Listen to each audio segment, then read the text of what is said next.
السلام علیکم ورحمۃ اللہ وبرکاتہ۔ الحمدللہ، اللہ کا احسان ہے، اللہ کی رحمت ہے کہ اس نے ایک بار پھر ہمیں ایک نئے سال سے نوازا ہے، ایک نئے سال میں داخل کیا ہے۔ اور وہ نیا سال کیا ہے؟ یعنی اسلامی کیلنڈر کا نیا سال یا اسلامی ہجری کیلنڈر کا نیا سال، اور اس کا پہلا مہینہ جو محرم الحرام کے نام سے پہچانا جاتا ہے۔ نبی صلی اللہ علیہ وسلم کا طریقہ یہ تھا کہ جب بھی نیا چاند طلوع ہوتا، نیا مہینہ شروع ہوتا، تو آپ دعا کیا کرتے تھے۔ کس کس کو دعا آتی؟ الحمدللہ۔ جس کو نہیں آتی وہ بھی سیکھ لے، کیونکہ دعا ہر حال میں فائدہ دیتی ہے۔ اللہم اہلہ علینا بالامن والایمان والسلامت والاسلام ربی وربک اللہ۔ اے اللہ، تو اس چاند کو ہم پر امن، ایمان، سلامتی اور اسلام والا بنا دے۔ یعنی اس مہینے میں جو ہم داخل ہو رہے ہیں، تو اس نئے چاند کے طلوع کے ساتھ یا نئے مہینے کے آغاز پر یا نئے سال کے آغاز پر ہمیں کیا کچھ نصیب ہو؟ امن، پیس، ایمان، سلامتی، اسلام۔ اور پھر ساتھ ہی فرمایا کہ ربی و ربک اللہ، اے چاند میرا اور تیرا رب اللہ ہے۔ کیونکہ بہت سے لوگ چاند کو بھی خدا مانتے ہیں، لیکن اسلام نے کیا بتایا کہ خدا ایک ہے، رب ایک ہے، اللہ ایک ہے، معبود ایک ہے، اور باقی سارے اس کے عابد۔ آپ صلی اللہ علیہ وسلم یہ بھی فرمایا کرتے تھے، ہلال رشد و خیر، ہلال رشد و خیر۔ رشد یعنی ہدایت اور خیر یعنی بھلائی، یعنی ہدایت اور بھلائی والا چاند ہو یہ۔ تو ہم بھی اس مہینے کے آغاز پر اپنے لیے یہی دعا مانگتے ہیں، اور نئے سال کے آغاز پر بھی یہی دعا مانگتے ہیں کہ یا رب تو ہمیں اس سال میں امن، ایمان، سلامتی، اسلام، رشد، خیر نصیب فرما۔ ہم اپنے لیے بھی یہی مانگتے ہیں اور باقی سب کے لیے بھی۔ لہٰذا اس موقع پر اگر ہم اس مسنون دعا کے ساتھ اپنی بات کا آغاز کریں، یا جب بھی کوئی نیا مہینہ شروع ہو یا نیا سال شروع ہو، تو اس میں دوسروں کو بھی اس دعا کی یاد دہانی کرا دیں، تو نہ یہ بدعت ہے اور نہ ہی یہ غیر مسنون عمل، بلکہ سراسر مسنون عمل ہے کہ ہم اپنے کاموں کا آغاز اللہ کے نام اور دعا مانگتے ہوئے کریں۔ نبی صلی اللہ علیہ وسلم ہر موقع پر اللہ کو یاد کیا کرتے تھے، ہر موقع پر دعا مانگا کرتے تھے۔ کان یذکر اللہ فی کل احیانہ۔ اور یہ بھی ہم پر اللہ کا احسان ہے کہ وہ دنوں اور مہینوں کو پھیر پھیر کر لاتا رہتا ہے۔ سال کا آغاز ہوتا ہے، پھر آہستہ آہستہ 12 مہینے ختم ہوتے، اختتام ہوتا ہے، پھر نیا سال آ جاتا ہے۔ اور کسی بھی نئی چیز کی آمد پر انسان کے اندر ایک نیا جذبہ، ولولہ، تازگی اور اچھے کاموں کی طرف رجحان کا ایک موقع ہوتا ہے، یا اس کے اندر اچھا کام کرنے کے لیے ایک جذبہ ابھرتا ہے۔ یہ بالکل ایک نیچرل، قدرتی سی فیلنگ ہوتی ہے جو انسان کے اندر پیدا ہوتی ہے۔ اور الحمدللہ اللہ سبحانہ وتعالیٰ نے تو مختلف مہینوں میں ہمارے لیے نیکی کے مختلف مواقع مہیا کیے۔ مثلا رمضان میں ہم نے روزے رکھے، ذوالحج میں حج کیا، اور پھر اس کے بعد نیا سال شروع ہوا محرم الحرام کے ساتھ۔ محرم الحرام کو اللہ سبحانہ وتعالیٰ نے اپنا مہینہ کہا ہے، نبی صلی اللہ علیہ وسلم نے اس کو شہر اللہ کہا ہے، اللہ کا مہینہ۔ مہینوں کی کل تعداد تو 12 ہے، جیسا کہ قرآن مجید سے ہمیں پتہ چلتا ہے، ان عدت الشہور عند اللہ 12 شہرا فی کتاب اللہ یوم خلق السماوات والارض منها 4 حرم ذلك الدین القیم فلا تظلموا فیہن انفسکم۔ ان عدت الشہور، مہینوں کی تعداد، مہینوں کی گنتی، عند اللہ، اللہ کے نزدیک، جس دن سے اس نے آسمانوں اور زمین کو پیدا کیا ہے، اللہ کی کتاب میں 12 مہینے ہیں۔ اسی لیے آپ دیکھیں کہ چاہے اسلامی کیلنڈر ہو، ہجری کیلنڈر ہو، یا وہ رومی کیلنڈر ہو، یا عیسوی کیلنڈر ہو، بکرمی ہو، کوئی بھی ہو، سب میں مہینوں کی تعداد 12 ہی ملتی ہے۔ اور یہ کس نے بنائی؟ اللہ سبحانہ وتعالیٰ نے۔ کب سے؟ جب سے اس نے آسمان و زمین کو پیدا کیا۔ اور ان میں سے 4 مہینوں کو اس نے حرمت والا بنایا، جن میں سے ایک رجب اور 3 مسلسل، ذوالقعدہ، ذوالحجہ اور محرم۔ منہا 4 حرم۔ اور یہ 4 مہینے جنہیں حرمت والے قرار دیا، ان کے پیچھے بھی ایک خاص غرض ہے، اور ان میں سے خصوصی طور پر محرم کو محرم اور پھر ساتھ الحرام کہا گیا، یعنی بہت ہی حرمت والا۔ محرم کس کو کہتے ہیں؟ محرم کا لفظی معنی ہوتا ہے ممنوع، حرام کیا گیا، مقدس، عظمت والا، لائق احترام۔ دوسرے لفظوں میں یہ ایک ایسا مہینہ ہے جس میں ہر ایسے کام سے جو فتنہ و فساد اور امن عامہ کی خرابی کا باعث ہو، اس سے بالخصوص منع کیا گیا ہے۔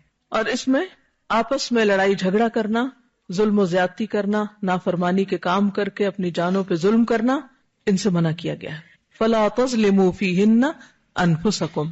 ویسے تو انسان کو کبھی بھی اپنے آپ کو ہلاکت میں نہیں ڈالنا چاہیے، اپنے اوپر ظلم نہیں کرنا چاہیے، دوسرے انسانوں پر ظلم نہیں کرنا چاہیے، لیکن ان مہینوں میں خصوصی طور پر اس کی پریکٹس کروائی گئی، اس کی تربیت کی گئی۔ آپ دیکھیے کہ سال کا اختتام بھی کس پر ہوتا ہے؟ حرمت والے مہینے پر، اور آغاز بھی حرمت والے مہینے سے، یعنی سال کے دونوں کناروں پر حرمت والے مہینے ہیں۔ حضرت حسن بصری کہتے ہیں ان اللہ افتتح السنۃ بشہر حرام واختتمها بشہر حرام فلیس شہر فی السنۃ بعد شہر رمضان اعظم عند اللہ من شدت تحریمہ۔ اللہ سبحانہ وتعالی نے سال کا آغاز بھی حرمت والے مہینے سے کیا اور اختتام بھی حرمت والے مہینے سے کیا، پس سال بھر میں رمضان کے بعد اللہ کے ہاں شدت حرمت کے حوالے سے ماہ محرم سے بڑھ کر اور کوئی مہینہ نہیں۔ کس کا قول ہے یہ؟ حسن بصری کا۔ کیا کہتے ہیں کہ رمضان کے بعد سب سے زیادہ حرمت یا شدت حرمت کس مہینے کی ہے؟ محرم کی، اسی لیے اس کو کیا کہا گیا؟ محرم الحرام۔ حج کے مہینے میں لوگ جب حج پہ جاتے ہیں تو کیا کرتے ہیں؟ احرام پہنتے ہیں، اور حالت احرام میں کیا کچھ منع ہوتا ہے؟ الحج اشہر معلومات فمن فرض فیہن الحج، یعنی احرام پہن کے فلا رفث ولا فسوق ولا جدال فی الحج۔ فسوق، جدال سختی سے منع۔ جس معاشرے کے اندر جن لوگوں کے درمیان دو چیزیں ختم ہو جائیں، کیا؟ گناہ اور جدال، آپس کا لڑائی جھگڑا، تو وہ معاشرہ کیسا معاشرہ ہوگا؟ اگر کسی گھر کے اندر سے یہ دو چیزیں نکل جائیں، کون سی؟ گناہ کے کام اور لڑائی جھگڑا، تو وہ گھر کیسا گھر بن جائے گا؟ امن والا۔ اسی طرح کسی شہر سے، کسی ملک سے جب یہ دو چیزیں نکل جاتی ہیں تو وہاں پر امن و امان ہو جاتا ہے۔ حج پر بھی اسی کی پریکٹس کروائی گئی۔ پھر حج سے واپس آؤ تو پھر بھی اپنی اس کیفیت کو برقرار رکھو، اس حرمت کا خیال رکھو۔ حرمت پامال ہوتی ہیں دو طرح سے، ایک اللہ کی نافرمانی کر کے اور دوسرے بندوں پر زیادتی کر کے، لڑائی جھگڑا اور فتنہ فساد کریٹ کر کے۔ بہت حیرت ہوتی ہے جب لوگ خوشی خوشی حج پہ جاتے ہیں اور لاکھوں کے مجمع میں بڑے امن و امان کے ساتھ سارے کام کر رہے ہوتے ہیں، جب واپس آتے ہیں تو کوئی حج کا سفر نامہ لکھتا ہے، کوئی اس کی روداد بڑے خوبصورت انداز سے سناتا ہے، بڑے والہانہ انداز سے، کئی دن تک مجلسیں جمتی رہتی ہیں، رشتہ دار دوست احباب آتے ہیں، مبارکیں دیتے ہیں، کھانوں کی دعوتیں ہوتی ہیں، اور حاجیوں کے گرد ایک ہجوم ہوتا ہے لوگوں کا حج کا تذکرہ سننے کے لیے، اور لوگ بھی بہت شوق کے ساتھ حرم مکی اور حرم مدنی کے قصے سناتے ہیں، ہوتا نا ایسے۔ لیکن وہی لوگ اپنے گھروں میں ایک دوسرے کی عزت اور احترام نہیں کرتے، اپنے ملک میں ایک دوسرے کا ادب احترام عزت نہیں کرتے، چھوٹی چھوٹی بات پر دوسروں کے گلے پڑنے کو تیار ہوتے ہیں۔ حالانکہ حدیث میں آتا ہے المؤمن اکرم حرمتا من الکعبہ، مومن کی حرمت کعبہ سے زیادہ ہے۔ آپ کو وہ حدیث بھی یاد ہوگی جس میں آپ صلی اللہ علیہ وسلم نے یوم النحر پہ، یوم النحر کون سا ہوتا ہے؟ کون سا ذوالحج؟ 10 ذوالحج۔ اس دن میں خاص طور پر کیا فرمایا؟ آپ نے پوچھا ایو یوم ھذا ایو شہر ھذا، کہ لوگوں یہ کون سا دن ہے، یہ کون سا مہینہ ہے؟ تو لوگوں نے کیا کہا؟ حرمت والا دن اور حرمت والا مہینہ۔ یہ کہہ کے آپ نے فرمایا کہ لوگوں اللہ کے نزدیک مومن کی حرمت، تمہارے آپس میں مال جان اور آبرو کی حرمت تمہارے اس دن سے، اس جگہ سے، اس مہینے سے بڑھ کر ہے۔ کس کی حرمت؟ مومن کی۔ جب ہم کعبہ کا ذکر کرتے ہیں تو کیا کہتے ہیں؟ کعبہ شریف، اسی طرح حرم پاک۔ لیکن جب کسی مومن کا ذکر کرتے ہیں تو کس انداز میں کرتے ہیں؟ جب اس کو پکارتے ہیں، جب اس سے بات کرتے ہیں، جب اس سے معاملہ کرتے ہیں، پیٹھ پیچھے اس کا ذکر کرتے ہیں تو کس انداز میں کرتے ہیں؟ کیسے کرتے ہیں؟ عزت کے ساتھ، احترام کے ساتھ۔ اپنے جیسوں اور اپنے سے چھوٹوں کا عزت ادب احترام تو دور کی بات، ہم تو اپنے بڑوں کا بھی احترام کرنا نہیں جانتے، یا پھر اگر کرتے ہیں تو غلو کے حد پہ پہنچ جاتے ہیں، یعنی غلو کرتے ہیں، اور غلو منع ہے۔ غلو کس کو کہتے ہیں؟ حد سے بڑھ جانا۔ اگر کسی سے محبت کرتے ہیں تو حد سے بڑھ جاتے ہیں، کسی سے عقیدت رکھتے ہیں تو حد سے بڑھ جاتے ہیں، کسی کا ادب احترام کرنے لگتے ہیں تو حد سے بڑھ جاتے ہیں، اس کے آگے جھکنے لگتے ہیں، اس کے پاؤں پڑنے لگتے ہیں، اس کے آگے ماتھا ٹیکنے لگتے ہیں، اس کے مقام سے بڑھا دیتے ہیں، اور بعض اوقات نبی صلی اللہ علیہ وسلم کو اللہ سبحانہ وتعالیٰ کا مقام یا اس سے بھی آگے بڑھا دیتے ہیں۔ یہ بھی حیرت کی بات ہے۔ شیطان انسان کو اعتدال پر نہیں رہنے دیتا، جو کرنے کا کام ہے وہ کرنے نہیں دیتا، اور جو نہیں کرنا چاہیے اس کی طرف ہمیشہ اس کو کھینچتا رہتا ہے۔ تاکہ انسان سیدھے رستے سے ہٹ جائے، بھٹک جائے۔ تو نئے سال پر سب سے اہم سبق جو ہم سب کو سیکھنا ہے وہ کیا ہے کہ ہم کیا کریں؟ فَلَا تَظْلِمُوا فِيهِنَّ أَنفُسَكُمْ، گناہوں سے بچیں، اپنی جان پر ظلم نہ کریں گناہ کر کے۔ اور اسی طرح کس سے بچیں؟ دوسروں کی بے حرمتی سے، دوسروں کو بے آبرو کرنے سے، یعنی کوئی ایسا کام نہ کریں کہ جو اللہ کی ناراضگی کا سبب بنے، یا بندوں کے دل توڑنے کا سبب بنے، یا بندوں کو ناراض کرنے کا سبب بنے، رشتوں کو توڑنے کا سبب بنے۔ اللہ کی نافرمانی کے کاموں میں عام طور پر کیا کام ہوتے ہیں؟ فرائض سے غفلت، بدعات کا ارتکاب، ان کاموں کا کرنا جن سے اللہ نے روکا ہے، یعنی حرام کام، منکرات، ان تمام چیزوں کا ارتکاب۔ یہ کر کے انسان دراصل اپنی جان پہ ظلم کر رہا ہوتا ہے۔ اسی طرح دوسروں کے ساتھ ظلم اور زیادتی، کسی کی غیبت، کسی کو تانا دینا، کسی کا مذاق اڑانا، کسی کو اپنے سے حقیر سمجھنا اور حقیر سمجھ کر اس سے معاملہ کرنا، اور اپنے آپ کو بڑی چیز سمجھنا کسی بھی اعتبار سے کہ میں بڑا عقل مند ہوں، بڑا صاحب علم ہوں، بہت سمجھدار ہوں، یعنی کسی بھی طرح خود کو فضیلت دے کر دوسرے کو اپنے سامنے حقیر کرنا، یہ تمام چیزیں دراصل خود اپنی جان پر ظلم کے برابر ہیں۔ ابن عباس سے روایت ہے کہ رسول اللہ صلی اللہ علیہ وسلم نے حجۃ الوداع کے موقع پہ فرمایا، تمہارا خون، تمہارا مال اور تمہاری عزت ایک دوسرے پر اسی طرح حرام ہے جس طرح تمہارے آج کے دن کی، اس شہر کی اور اس مہینے کی حرمت۔ یہ کس کا پیغام ہے ہم سب کے نام؟ رسول اللہ صلی اللہ علیہ وسلم کا۔ کیا کچھ منع ہے؟ کیا کچھ حرام ہے؟ خون، قتل نہیں کر سکتے، کسی مومن کی جان نہیں لے سکتے۔ کیا ہم اہل پاکستان اللہ کے رسول صلی اللہ علیہ وسلم کے اس حکم کو جانتے ہیں؟ اگر جانتے ہیں تو کیا مانتے بھی ہیں؟ کسی بھی دن کا اخبار اٹھا کے دیکھ لیں، اگر وہ قتل کی خبر سے پاک ہو کسی نہ کسی انداز میں، چاہے وہ ذاتی رنجش ہو یا کوئی سیاسی رنجش ہو یا بغیر وجہ کے بھی بے گناہ لوگوں کی جان لینا۔ حالانکہ شرک کے بعد آپ دیکھیں انسانی جان لینا اور خصوصاً کسی مومن کی جان لینا بہت بڑا جرم ہے، کبیرہ گناہ ہے، تمام دنیا کے زوال سے بڑھ کر ہے ایک مومن کی جان لینا۔ جو ایک جان کو بچاتا ہے گویا وہ سب کی زندگی کا سبب بنتا ہے، اور جو ایک جان کو ختم کرتا ہے گویا وہ سب کو ختم کرتا ہے۔ انسانی جان کی حرمت بہت بڑی چیز ہے، اور جو شخص کسی کی جان لیتا ہے اس کی سزا کیا ہے؟ من قتل مؤمنا متعمدا فجزاؤہ جہنم خالدا فیہا، جو جان بوجھ کے، جانتے بوجھتے، ارادے کے ساتھ، نیت کے ساتھ کسی مومن کو قتل کرتا ہے وہ اپنے لیے آگ کماتا ہے، اس کی جزا، اس کا بدلہ جہنم ہے جس میں وہ ہمیشہ رہے گا۔ کوئی معمولی بات ہے؟ آج ہم کسی کی زندگی لے رہے ہیں اور یہ بھول جاتے ہیں کہ اپنے لیے کیا لے رہے ہیں، اس کے بدلے میں کیا کما رہے ہیں۔ یہ چھوٹی بات نہیں ہے۔ تو محرم الحرام کا پیغام کیا ہے کہ ہم لوگوں میں اس اویئرنیس کو عام کریں، انسانی جان کی حرمت کا سبق عام کریں۔ دوسری چیز، تمہارا مال ایک دوسرے پہ حرام، اس سے کیا سبق ملتا ہے ہمیں؟ کیا چیز بنا ہے؟ چوری، غصب، ڈاکہ، رہزنی، کسی کی اجازت کے بغیر اس کے مال پہ ہاتھ ڈالنا، اس کی رضامندی کے بغیر اس کی کوئی چیز ہتھیا لینا۔ ہو سکتا ہے ہم یہ کہیں کہ ہم تو چوری نہیں کرتے، لیکن آپ نے دیکھا ہوگا کہ کس طرح بعض اوقات یتیموں کا مال ہڑپ کر لیا جاتا ہے، ان کی زمینوں پہ قبضہ کر لیا جاتا ہے، بعض اوقات لڑکیوں کے جہیز کو جو والدین کے گھر سے لاتی ہیں اس پہ قبضہ جما لیا جاتا ہے، بعض اوقات شوہر حق کے مہر ادا نہیں کرتے حالانکہ وہ عورت کا حق ہوتا ہے، اس کو ہڑپ کر جاتے ہیں۔ اسی طرح چھوٹی چھوٹی چیزیں چرانا، کسی کے بیگ سے کچھ نکال لینا۔ آج آپ دیکھیں کہ کوئی کہیں اپنا بیگ رکھ کے ہے امن میں کہ جب میں واپس آؤں گا تو یہ اسی طرح ہوگا؟ تو اسی طرح امانتوں میں خیانت، کہ کوئی آپ کے پاس کوئی چیز امانت رکھواتا ہے اور آپ اس میں سے اپنی مرضی سے تصرف شروع کر دیتے ہیں۔ کسی کا بھی مال، کسی کی بھی ملکیت کی چیز اس سے زبردستی ہتھیانا یا اجازت کے بغیر یا کسی طرح زور زبردستی جبر سے چوری کر کے یا سامنے سے لوٹ کے، یہ سب کچھ حرام ہے۔ کیا سزا ہے چوری کی؟ ہاتھ کاٹنا۔ اور رہزنی اور لوٹ مار کی سزا کیا ہے؟ مخالف سمت سے ہاتھ پاؤں کاٹنا۔ عبرتناک سزائیں ہیں، لیکن آج کتنے گھر محفوظ ہیں، کتنے لوگ محفوظ ہیں؟ اور یہ کون کر رہا ہے؟ کون کس کے در پہ ہے؟ مومن کے۔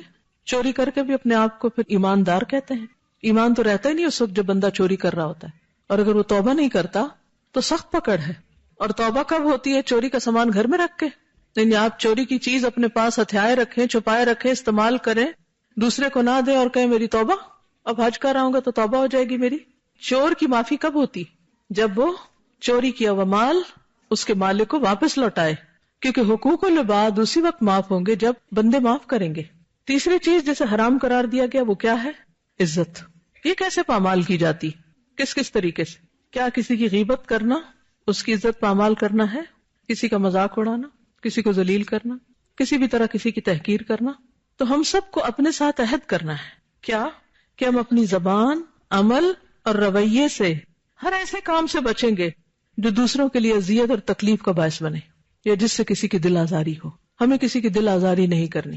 ہمیں کی بجائے بھی اگر آپ مجھے کہیں نا کہ مجھے کسی کی دل آزاری نہیں کرنی، کہیں بڑا بڑا لکھ کے سامنے لگا لیں، کیونکہ ہم ہر تھوڑی دیر کے بعد بھولے ہوئے ہوتے ہیں یہ سبق. تو ہر نئے سال میں ایک نئی عادت تو اختیار کرنی چاہیے نا، ایک غلط عادت تو چھوڑنی چاہیے اور اپنا محاسبہ خود کرنا چاہیے. پھر اسی طرح دیکھیے کہ عام لوگ تو عام لوگ، کیا ہم میں سے کسی کو یہ زیب دیتا ہے کہ وہ صحابہ کرام کے خلاف کوئی بات کرے؟ ہماری عزت بڑی ہے یا ان کی عزت؟ نبی صلی اللہ علیہ وسلم نے صحابہ کے بارے میں کیا فرمایا تھا؟ آپ نے فرمایا لا تسبوا اصحابی فلو ان احدکم انفق مثل احد ذهبا ما بلغ مد احدهم ولا نصیفہ. میرے صحابہ کو گالیاں مت دینا، ان کو برا بلا نہ کہنا. تم میں سے خواہ کوئی احد پہاڑ برابر بھی سونا خرچ کرے، کر سکتے ہیں؟ ہے ہی نہیں، کچھ کریں گے کیا؟ تو بھی وہ ان کے ایک مد یا آدھے مد کے برابر بھی نہیں پہنچ سکتا. انہوں نے اللہ کے راستے میں اللہ کی خاطر جو قربانیاں کی ہیں اور جس طرح مشکل وقت میں نبی صلی اللہ علیہ وسلم کا ساتھ دیا ہے، ان کی قربانیوں کا اجر اور صلہ اللہ کے ہاں اتنا بڑا ہے کہ تم میں سے اگر کوئی احد برابر بھی سونا خرچ کرے تو ان کے ایک سیر یا آدھ سیر کے برابر بھی نہیں پہنچ سکتے. ان کے کام پہاڑوں برابر، ان کے اجر پہاڑوں برابر. ہم کیا ہیں؟ ادھر کچھ کرتے ہیں ادھر ضائع کر کے رکھ دیتے ہیں، اور پھر ایسی ایسی باتیں صحابہ کے بارے میں کرتے ہیں اور بعضوں کا صرف سنی سنائی دیکھتے دیکھتے، اور پھر بھی ہم سمجھتے ہیں کہ ہم صاحب ایمان ہیں. کون تھے صحابہ؟ قرآن کیا بتاتا ہے ان کے بارے میں؟ کون تھے صحابہ؟ وہ جو نیکیوں میں سبقت کرنے والے تھے. والسابقون الاولون، وہ جنہوں نے سبقت کی، پہلے ایمان لے آئے. من المہاجرین والانصار، کچھ نے ہجرت کی اور کچھ انصار تھے. والذین اتبعوہم باحسان، اور وہ لوگ بھی جنہوں نے ان کی پیروی کی احسان کے درجے میں، یعنی تابعین بھی، صرف صحابہ نہیں، تابعین بھی. ان کا مقام، ان کا درجہ، ان کی قربانیاں، اس کے صلے میں اللہ ان سے راضی ہو گیا اور وہ اللہ سے راضی ہیں. اور یہ عظیم الشان کامیابی ہے. ان کے لیے تو اللہ نے جنتیں تیار کی، وہ ہمیشہ کی نعمتوں میں ہیں، بلند درجے پائے ہوئے ہیں، اور ہم یہاں بیٹھ کر ان کے خلاف باتیں کر رہے ہیں. کیسے مسلمان ہیں ہم؟ ہمیں کوئی حق نہیں پہنچتا. اور پھر سب سے بڑی بات یہ کہ ان کے درمیان اگر اختلافات ہوئے بھی یا ان سے انسان ہونے کے ناطے کوئی کوتاہی ہوئی بھی تو مجھے اور آپ کو حق نہیں پہنچتا کہ ہم ان کا محاسبہ کرنے بیٹھ جائیں یا ان کے بارے میں ہم کوئی رائے دیں. یہ نہ ہو کہ وہ تو اعلیٰ جنتوں میں پہنچے ہوئے اپنے اعمال کی وجہ سے، اللہ کی رحمتوں کی وجہ سے، اور ہم ایسی باتوں پر بحث مباحثے کریں کہ جس کی وجہ سے اللہ تعالیٰ کی ناراضگی ہو اور انسان اللہ کی رحمت سے دور ہو جائے. تو یہ کوئی عقل مندی کی بات تو نہیں. اور یاد رکھیے اس میں صرف صحابہ نہیں، تابعین کی بات بھی ہے، کیونکہ بعض لوگ صحابہ کے بعد تابعین کے اوپر بھی بہت حملہ آور ہوتے ہیں. تو اس لیے جب کبھی گزرے ہوئے لوگوں کی بات ہو تو ہمارا فرض کیا ہے، ہم کیا کریں، کیا کہیں؟ وہی جو قرآن نے ہمیں بتایا، تلک امۃ قد خلت لہا ما کسبت ولکم ما کسبتم ولا تسألون عما کانوا یعملون. جب بھی محرم آتا ہے تو عام طور پر لوگ ماضی کی باتیں بہت کرتے ہیں، تاریخ کو دہراتے رہتے ہیں، جس میں کچھ سچی باتیں بھی ہیں اور کچھ جھوٹی بھی ہیں. اور عموماً لوگ آپس میں بیٹھ کر بحث و مباحثہ شروع کر دیتے ہیں، کون حق پر تھا اور کون نہیں، کس نے کس پر زیادتی کی. کیا اللہ تعالیٰ یہ فیصلہ آپ سے کروائے گا جو آپ اپنی انرجی لگا رہے ہیں ان چیزوں پر؟ یا آخر کب تک ہم ماضی ہی کی باتیں کرتے رہیں گے؟ ہمیں کیا کرنا چاہیے؟ صرف ماضی کو یاد کرتے رہیں یا پھر مستقبل کی سوچیں؟ مستقبل کی سوچیں. ہم میں سے ہر ایک کو اپنے مستقبل کے بارے میں فکر مند ہونا چاہیے، اور پھر ایک ایک فرد جب اپنے مستقبل کے بارے میں فکر مند ہوگا تو مل کر اجتماعی طور پر ہم سب اپنی دنیا اور آخرت کے بارے میں بہتر منصوبہ بندی کر سکیں گے اور آگے کو بڑھ سکیں گے. تاریخ صرف سبق کے لیے پڑھی جاتی ہے کہ اس سے انسان عبرت حاصل کرے، سبق لے، اور آئندہ وہ غلطیاں نہ دہرائے، آئندہ ایسا کوئی کام نہ کرے کہ جس سے پچھلوں کو نقصان ہوا. لیکن افسوس یہ کہ ہم نہ سبق لیتے ہیں اور پھر انہی چیزوں کو ریپیٹ کیے چلے جا رہے ہیں. اگر صحابہ کے درمیان اختلاف ہوئے یا تابعین کے درمیان اختلاف ہوئے تو ہمارے لیے سبق کیا ہے کہ ہم ان چیزوں سے بچیں. یا یہ سبق ہے کہ ہم ان کے بارے میں فیصلہ کرنے بیٹھ جائیں اور آپس میں جھگڑیں اور ایک دوسرے کے قتل و غارت شروع کر دیں اور ایک دوسرے کو برداشت نہ کریں؟ نبی صلی اللہ علیہ وسلم نے فرمایا ہر مسلمان دوسرے مسلمان پہ حرام کیا گیا ہے، ہر مسلمان دوسرے مسلمان پر حرام ہے۔ کیا مطلب؟ اس کی جان، مال، آبرو، وہ ایک دوسرے کے بھائی اور مددگار ہیں۔ ہم سب کو نیکی کے کاموں میں ایک دوسرے کے ساتھ تعاون کرنا ہے۔ تو کرنے کا کام تو یہ ہے، دوسروں کے ساتھ کیسا معاملہ کہ اگر وہ اچھا کر رہے ہیں تو ان کی مدد کی جائے، اور اگر وہ غلط کر رہے ہوں تو ان کو غلطی سے روکا جائے، ان کے لیے خیرخواہی کے جذبات ہوں۔ لیکن حقیقت یہ ہے کہ سب سے بڑھ کر ہمیں نئے سال کی آمد پر خود اپنے بارے میں سوچ بچار کرنی چاہیے، اپنے مستقبل کے بارے میں سوچنا چاہیے، کیونکہ اگر ہم خود اپنے بارے میں نہیں سوچیں گے تو کیا کوئی دوسرا ہمارے لیے سوچے گا؟ کیا کوئی دوسرا ہماری نجات کے لیے کچھ کام کرے گا؟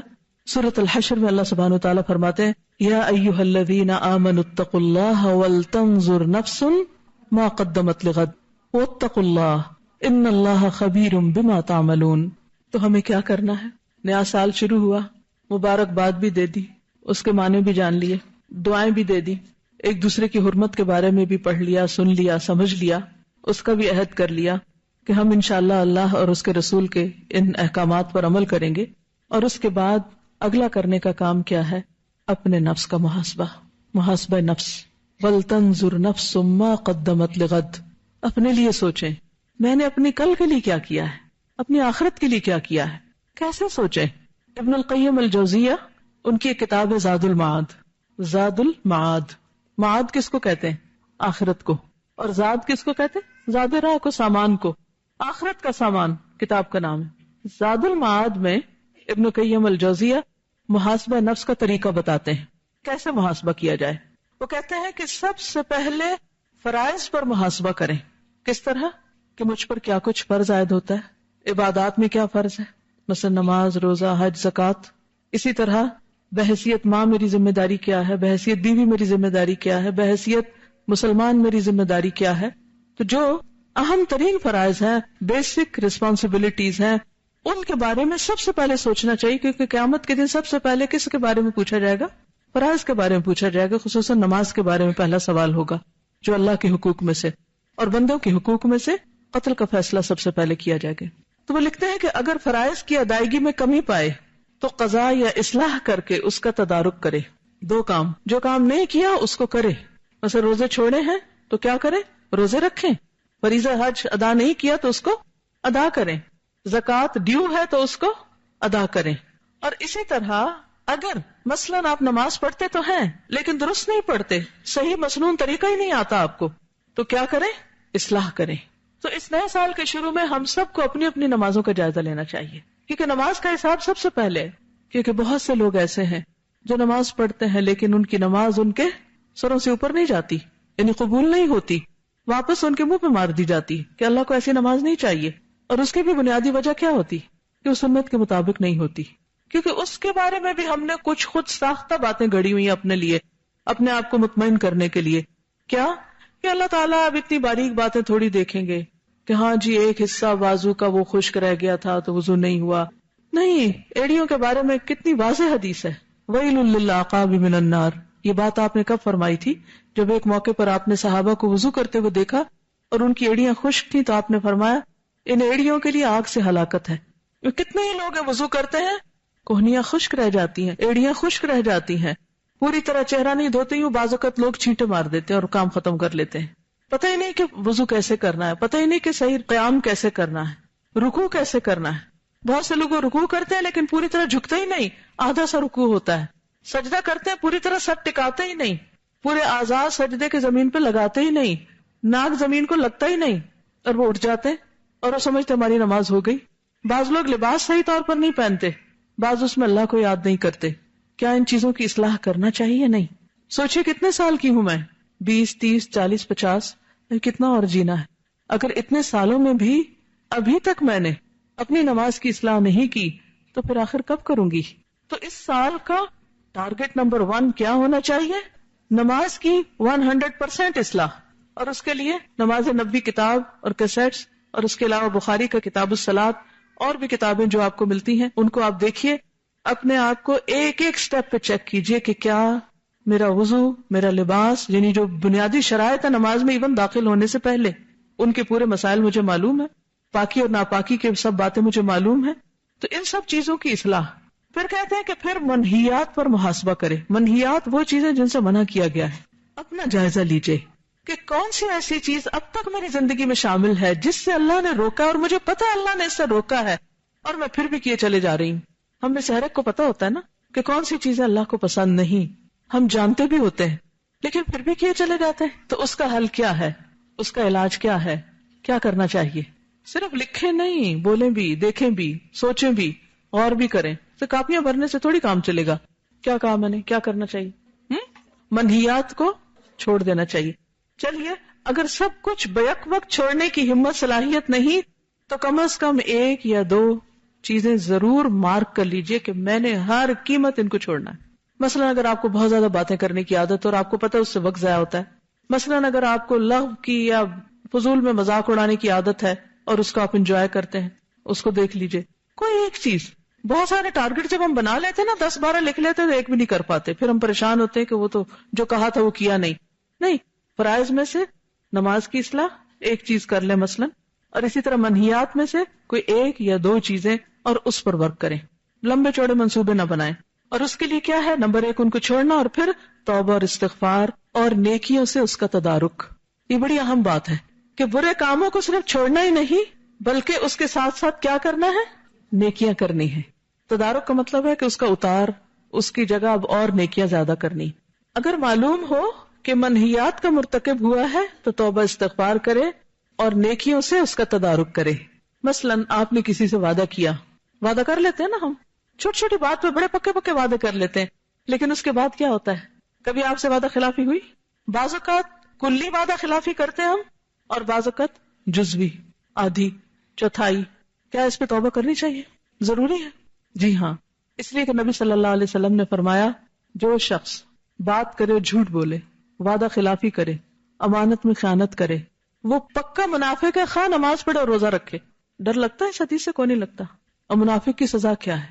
جہنم کے سب سے نچلے گڑھے میں. عمر فاروق جیسے لوگ منافقت سے ڈرتے تھے اور ہم منافقت سے بالکل بے خوف ہیں. اور آپ دیکھیں کہ شاید ہی کوئی دن ہو کہ جب ہم وعدہ خلافی نہ کرتے ہوں، کبھی کلی اور کبھی جزوی. ہاں یہ کام کر دیں کہ آپ بے فکر رہیں، اور اس کے بعد کیا کرتے ہیں؟ ایسے بھولتے ہیں جیسے کوئی بات ہی نہ ہو. تو اپنے ساتھ ایک تہیہ کر لیں اگر کہیں میں نے کوئی غلط بیانی کری، کیونکہ انسان ہے نا بھول جاتے، بعض میں آتا نہیں بات ایسے نہیں تھی ایسے تھی. اب جس سے آپ نے کی وہ تو کہیں چلا گیا، اب دوبارہ کوئی موقع ہی نہیں تدارک کا، تلافی کا. تو پھر کیا کریں؟ اب توبہ استغفار کے بعد صدقہ کریں یا کسی کے ساتھ بھلائی کریں، یعنی کوئی نہ کوئی ایسا کام ضرور کریں کہ جس کے ذریعے اس کا تدارک ہو جائے، اور پھر نیکیوں کے ساتھ اس کو کمپنسیٹ کریں. کہیں وعدہ خلافی ہو جائے تو کیا کریں؟ معافی مانگ لیں، یا پھر کیا کریں؟ معافی کے علاوہ یاد آئے تو پورا کر دیں، چاہے اللہ سے کیا ہو چاہے بندوں سے کیا ہو. اور اسی طرح کثرت سے کوئی نہ کوئی نیکی کا کام کرتے رہیں، کسی کے کام آئے، کسی کی مدد کریں، کسی کی خدمت کریں، کیونکہ بعض اوقات مال نہیں ہوتا اتنا کہ صدقہ کر سکیں، تو اس میں کسی بھی طرح کیا کریں؟ کوئی نیکی کا کام کریں، تو انشاءاللہ اس سے اس کا تدارک ہو جائے گا. پھر ابن القیم کہتے ہیں کہ غفلت پر اپنا محاسبہ کرے، فرائض کی ادائیگی، منہیات اور غفلت پر محاسبہ. ہم غافل ہوتے، فرائض سے غافل، ذکر سے غافل، نیکی کے کاموں سے غافل. وہ کہتے ہیں کہ اگر مقصد تخلیق سے اپنے آپ کو غافل پائے، یعنی پتہ ہی نہیں میری کریشن کا مقصد کیا ہے، تو ذکر و اذکار اور اللہ کی طرف متوجہ ہو کر اس کا تدارک کرے، اللہ سے دعا مانگے، اللہ سے رہنمائی مانگے، مدد مانگے. اب دیکھیے کہ مثلاً اگر آپ نے ذو الحج میں حج کیا اور تمام شرائط کو پورا کرتے ہوئے حج کیا، تو اس کے لیے اللہ کا وعدہ کیا ہے کہ وہ پچھلے سارے گناہ معاف کر دے گا. گویا اب آپ کے پاس ایک سفید کاغذ ہے، اب نئے سرے سے اپنی زندگی کا آغاز کریں. ری بورن ہوتا ہے انسان حج کے بعد. اس میں اپنا محاسبہ کرتے رہنے کی ضرورت ہے کہ اچھا اس پر لکھیں. لیکن اگر حج کا موقع نہیں ملا اور ابھی پیچھے بہت ساری ایسی چیزیں ہیں جو ٹھیک نہیں ہیں، تو کبھی آپ ہوم ورک کرتے ہیں اور اس میں کوئی چیز ٹھیک نہیں لکھی جاتی تو کیا کرتے ہیں؟ رب کرتے ہیں، مٹاتے ہیں، وائٹنر لگاتے ہیں، لیزر لگاتے ہیں اور اس کو صاف کرتے ہیں. تو توبہ اور استغفار کے ذریعے اس کو صاف کریں. لیکن یاد رکھیں کہ بہت ضروری ہے کہ انسان نیکیوں پر استقامت کے لیے اسباب اختیار کرے، اور ان اسباب میں ایک بہت اہم صحبت صالح ہے، نیک لوگوں کی صحبت. عموماً گناہوں کا ارتکاب کب ہوتا ہے، کیوں ہوتا ہے، کہاں ہوتا ہے؟ بتائیے، اپنا اپنا ہم سب جائزہ لیں، کہاں ہمارے منہ سے غلط باتیں زیادہ نکلتی ہیں؟ غلط ماحول میں، ایسے لوگوں کی کمپنی میں جو خود کیئر لیس ہے، تو انہیں دیکھ کر ہم آٹومیٹیکلی ہم ان کے انفلوئنس میں آ جاتے ہیں، اور ہم نہ سوچتے ہوئے بھی ایسی باتیں کہہ جاتے ہیں جو ہمیں نہیں کہنی چاہیے، اور بعد میں ہم ریگریٹ کرتے ہیں کہ میں وہاں چپ کیوں نہ رہی، مجھے یہ کہنا نہیں چاہیے تھا، لیکن اب وہ ہو چکا، اب کیا کریں، ڈیٹ بن جائے، اچھا ہو چکا اب کیا کریں، نہیں، توبہ استغفار کریں اور اس کی اصلاح کریں، اور کانشیسلی شعوری کوشش کے ساتھ کوئی اچھی بات کریں. ذکر اذکار کے علاوہ اگر کسی بندے کو آپ نے اپنی کسی بات سے دین سے بھگا دی یا کوئی ایسی غلط کی، تو کسی اور کو دعویٰ کر کے، کسی اور کو کوئی اچھی بات کر کے اس کا تدارک کریں. یعنی جس قسم کا گناہ ہوتا ہے نا، تو تدارک بھی اسی قسم کی چیز کے ساتھ کرنا چاہیے. اگر مالی غلطی ہے، گناہ ہے، تو صدقہ خیرات، اور اگر زبان کی ہے تو زبان سے ہی تدارک کریں. اور اسی طرح اگر کسی کے ساتھ اور کوئی ظلم زیادتی کی ہے تو اسی انداز سے تدارک کریں. تدارک کا کیا مطلب ہے؟ اس کی صفائی اور اس کو ریڈو کرنا. تو محرم میں کرنے کے کاموں میں اہم ترین کام کیا ہے پھر؟ سیلف انالیسس، اپنی ذات کی اصلاح، اپنا محاسبہ، اور اچھے کاموں کی پلاننگ. اور پلاننگ میں بہت ڈھیر کام نہیں لکھنے، ایک دو کلیئر کٹ ٹارگٹس جن کو آپ واقعی نبھا سکیں اور وہ کر سکیں. اس سے زیادہ کہ اللہ توفیق دے دے تو بہت ہی اچھی بات ہے، کیونکہ ہوتا تو سب کچھ اللہ کی توفیق سے ہے نا، انسان کے کرنے سے تو نہیں ہوتا.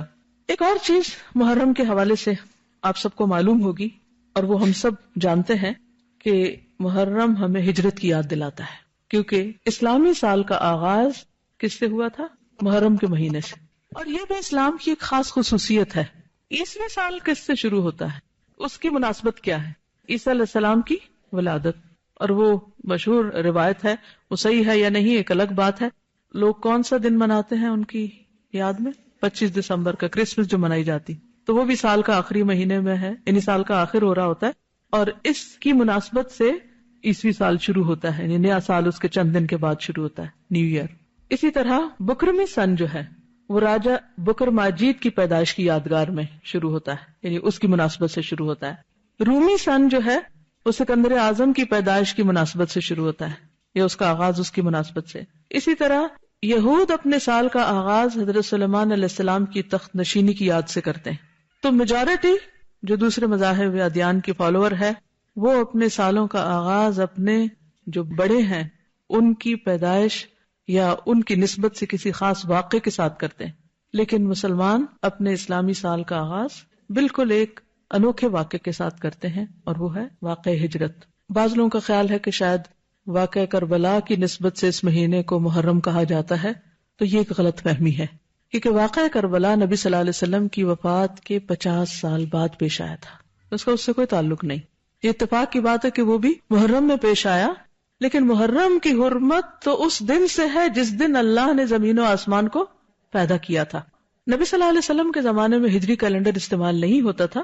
اس کا آغاز 17 یا 18 ہجری میں حضرت عمر فاروق رضی اللہ تعالیٰ عنہ کے دور میں ہوا. اور اس کے پیچھے پورا ایک واقعہ ہے کہ کس طرح جب آپ کے پاس مختلف لوگوں کے خط آتے تھے اور ان میں تاریخ نہیں لکھی ہوتی تھی، تو پھر حضرت ابو موسیٰ اشعری نے مشورہ دیا کہ ہمیں بھی باقاعدہ کیلنڈر بنانا چاہیے. تو اس پر آپ نے صحابہ کو اکٹھا کیا اور واقع ہجرت کی مناسبت سے سال کا آغاز رکھا گیا اور محرم سے اس کو شروع کیا گیا. اب بات یہ ہے کہ ہجرت کا کیا معنی ہے، اور ہجرت کو اسلام میں اتنی زیادہ اہمیت کیوں ہے کہ اس سے نئے سال کا آغاز کیا جا رہا ہے، یعنی اس واقعے کی مناسبت سے. دین اسلام میں ہجرت کی کیا اہمیت ہے؟ جہاد کی اہمیت ہم سب کو پتا ہے، تو جہاد کے علاوہ ہجرت بھی بڑی اہم چیز ہے.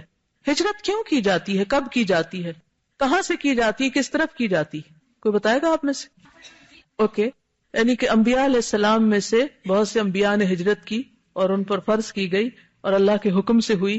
نبی صلی اللہ علیہ وسلم نے بھی مکہ سے مدینہ کی طرف ہجرت کی. لیکن ہجرت کیوں کی جاتی؟ اللہ نے ہمیں اپنی عبادت کے لیے پیدا کیا ہے اور وہ ہمیں ہر حال میں کرنی ہے، اس کے لیے کوئی ایکسکیوز نہیں ہے. اگر کسی ایک ماحول میں وہ عبادت نہیں ہو سکتی تو ہم پر کیا لازم ہے کہ ہم کیا کریں؟ وہاں سے ہجرت کر لیں، اس جگہ کو چھوڑیں اور دوسری جگہ جا بسیں. ابراہیم علیہ السلام نے ہجرت کی، انی مہاجر الی ربی سیہدینی. اسی طرح موسیٰ علیہ السلام نے ہجرت کی، ایک خاص واقعہ پیش آیا تھا، اس کی وجہ سے نبی صلی اللہ علیہ وسلم نے ہجرت کی. اور پھر اس کے بعد ہم سب کے لیے لازم ہے کہ ہم اپنے اپنے ماحول، اپنے اپنے علاقے، اپنے اپنے حالات کے اعتبار سے یہ دیکھیں کہ ہم کہاں اللہ کی عبادت اور اطاعت زیادہ بہتر کر سکتے ہیں، کہ اس جگہ کی طرف جائیں، چاہے وہ پرسنلی فزیکلی ایک جگہ سے دوسری جگہ جانا ہو، یا پھر ہمارا دل ایک چیز کو چھوڑ کر دوسری چیز کی طرف مائل ہو جائے. کیونکہ حدیث میں آتا ہے المہاجر من ہاجر ما نہی اللہ عنہ ورسولہ، مہاجر وہ ہے جو اس چیز کو چھوڑ دے جس سے اللہ اور اس کے رسول نے روکا ہے. گویا گناہوں کو چھوڑنا دراصل ہجرت ہے، یا گناہوں والی جگہ کو چھوڑنا.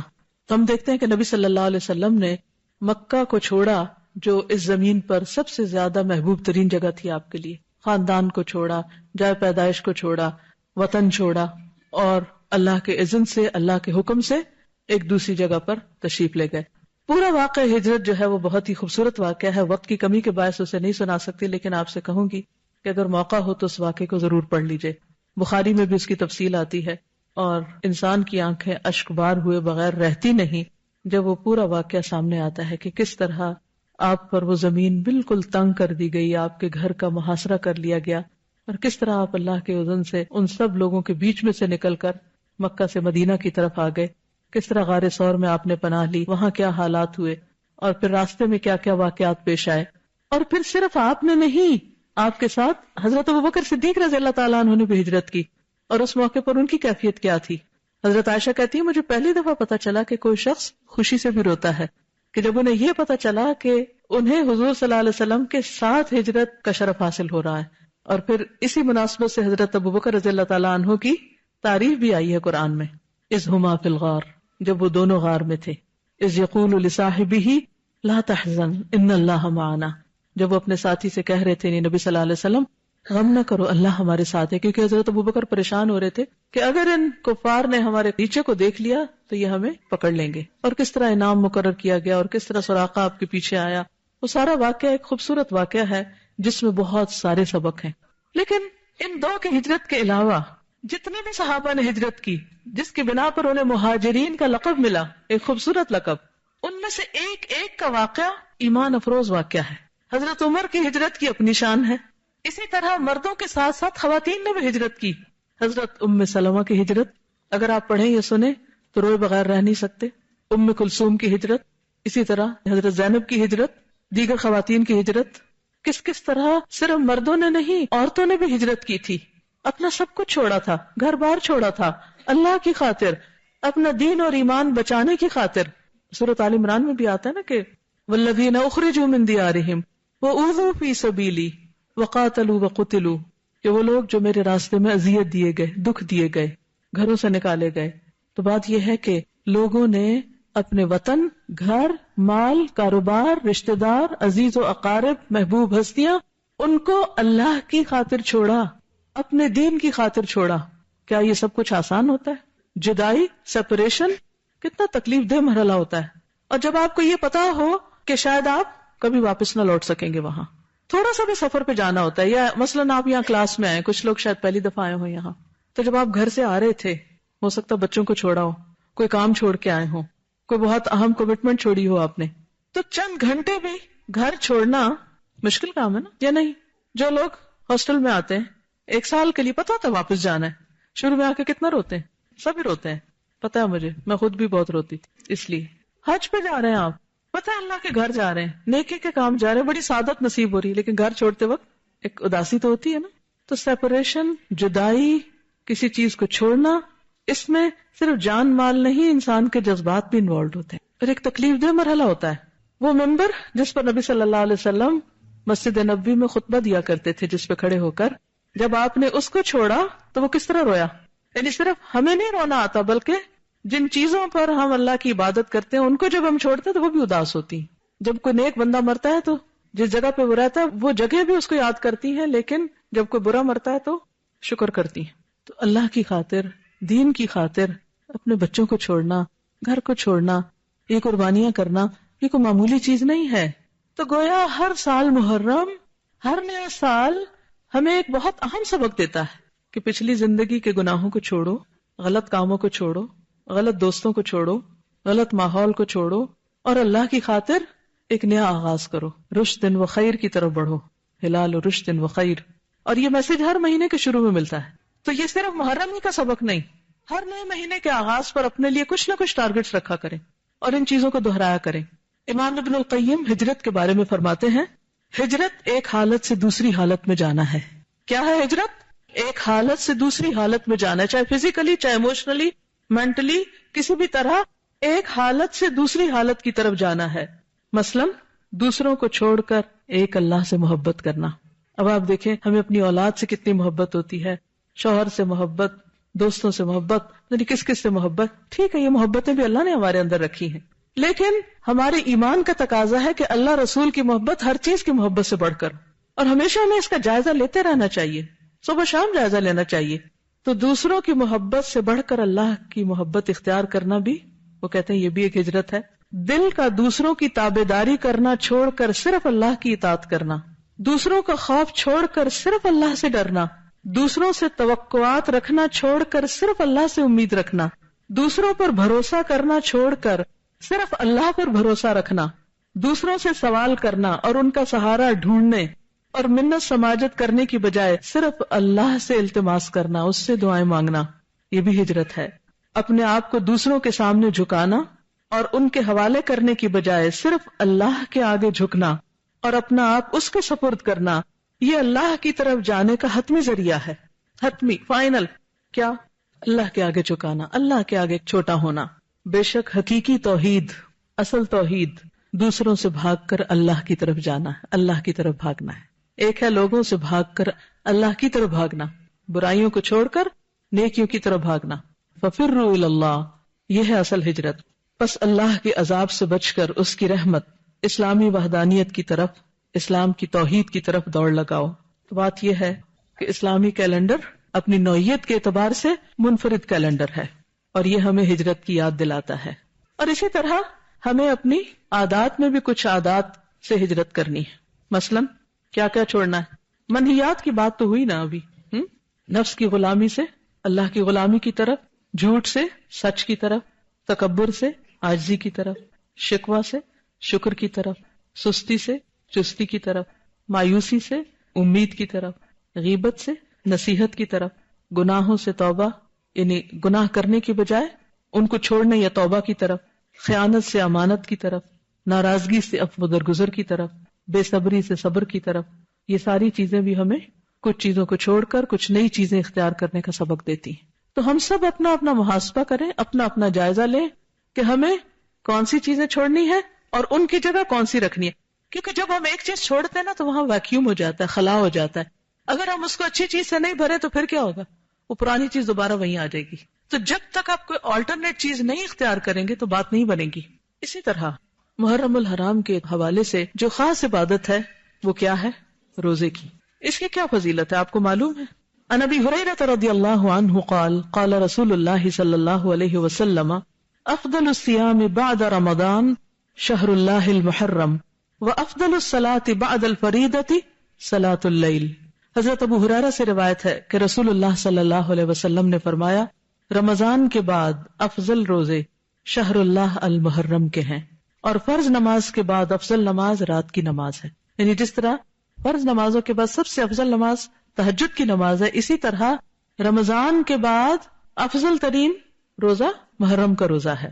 عن ابی ہریرہ قال جاء رجل الى النبي صلی اللہ علیہ وسلم فقال ای صیام افضل بعد شہر رمضان قال شہر اللہ الذی تدعونہ المحرم. ابو ہریرہ سے روایت ہے کہ ایک آدمی نے نبی صلی اللہ علیہ وسلم کی خدمت میں حاضر ہو کر کہا ماہ رمضان کے بعد کون سے روزے افضل ہیں؟ آپ نے فرمایا اللہ کے اس مہینے کے جسے تم لوگ محرم کہتے ہو.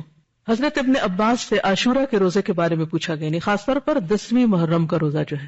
جب حضرت ابن عباس سے اس کے بارے میں پوچھا گیا تو انہوں نے کہا میرے علم کے مطابق رسول اللہ صلی اللہ علیہ وسلم نے کسی دن کو سب دنوں سے افضل سمجھ کر روزہ نہیں رکھا سوائے اس دن کے یعنی عاشورہ کے، اور نہ کسی مہینے کے سوائے اس مہینے کے یعنی رمضان میں.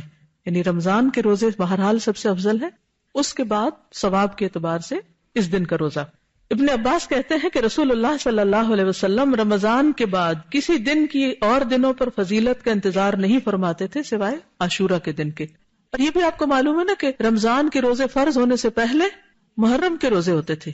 یہ بھی یاد رکھیے کہ یہود بھی محرم میں روزے رکھتے تھے، اور خصوصاً 10 محرم کا روزہ، اور اسی طرح دور جاہلیت میں قریش بھی محرم کو روزہ رکھا کرتے تھے. اور عاشورہ کا روزہ اتنا اہم ہے، 10ویں محرم کا، اور اس کا تعلق بھی واقع کربلا سے نہیں ہے، یہ اس سے پہلے کا روزہ ہے کہ بچوں کو بھی روزہ رکھواتے تھے. ربیہ بنت معوذ کہتی ہیں کہ رسول اللہ صلی اللہ علیہ وسلم نے عاشورہ کی صبح کو انصار کے محلوں میں کہلا بھیجا کہ جس نے صبح کھا پی لیا ہو وہ دن کا باقی حصہ روزے کی طرح پورا کرے، اور جس نے کچھ کھایا پیا نہ ہو وہ روزے سے رہے. وہ کہتی ہے کہ پھر بعد میں بھی اس دن روزہ رکھتے اور اپنے بچوں کو بھی رکھواتے.